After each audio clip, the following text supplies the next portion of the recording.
Once upon a time, in a lush, green meadow bordered by a sparkling pond, lived a little turtle named Sheldon. Now, Sheldon was a happy turtle, but he had a secret, a big, big dream. Unlike his brothers and sisters, who loved digging in the mud and munching on clover, Sheldon loved to look up. He would spend hours watching the birds soar and dip in the vast blue sky, his little heart filled with a longing he couldn't quite explain. "Oh, how I wish I could fly," he'd sigh to himself, tucking his head back into his shell, which suddenly felt very heavy. The other turtles would just laugh.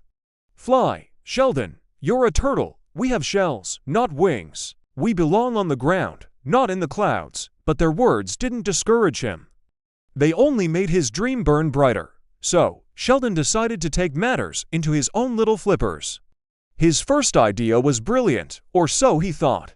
He gathered the largest, strongest leaves he could find and tried to fashion them into wings, sticking them to his shell with sticky sap. He climbed to the top of a small, mossy rock, took a deep breath, and leapt.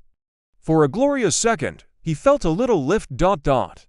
Before tumbling down with a gentle thud onto the soft grass below. The leaves just fluttered away. Undeterred, Sheldon tried again. He noticed how dandelions released their fluffy seeds into the wind, letting them drift for miles. "That's it," he exclaimed. He spent all morning collecting hundreds of dandelion puffs. He carefully glued them all over his shell, turning himself into a big, white, fluffy ball. He waited for a strong gust of wind, and when it came, he puffed out his chest. He did float for about 2 inches before gently settling back down. Feeling a bit down, Sheldon sat by the pond, watching his reflection. Just then, a wise old owl named Professor Hoot landed silently on a branch above him. "A penny for your thoughts, little one," hooted the owl, his large eyes blinking slowly. Sheldon poured out his heart, telling the owl all about his failed attempts to fly.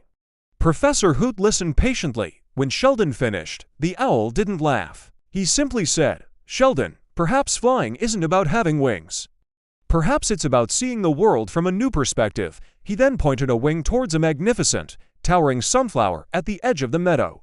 "Why don't you try climbing that?" The idea sparked something in Sheldon. Climbing, it was something he could do. It was a long, slow journey. He used every bit of his turtle strength, gripping the thick stalk, pulling himself up, inch by inch. It was harder than he ever imagined, but the thought of seeing the world from up high kept him going. He climbed past buzzing bees and fluttering butterflies who cheered him on. Finally, after what felt like an eternity, he reached the giant, golden head of the sunflower. He carefully crawled onto the center and looked out, and oh, what a sight! He could see the entire meadow spread out below him like a green blanket. The pond sparkled like a jewel, and his turtle family looked like tiny, moving pebbles. He could see farther than he had ever dreamed.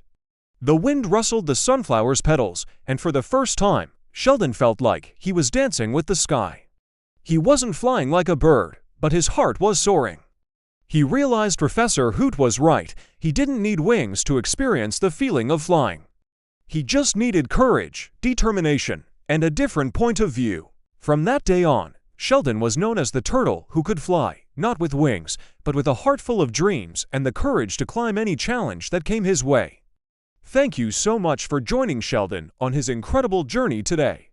If you loved this story, please give it a thumbs up, and don't forget to subscribe for more adventures. See you next time.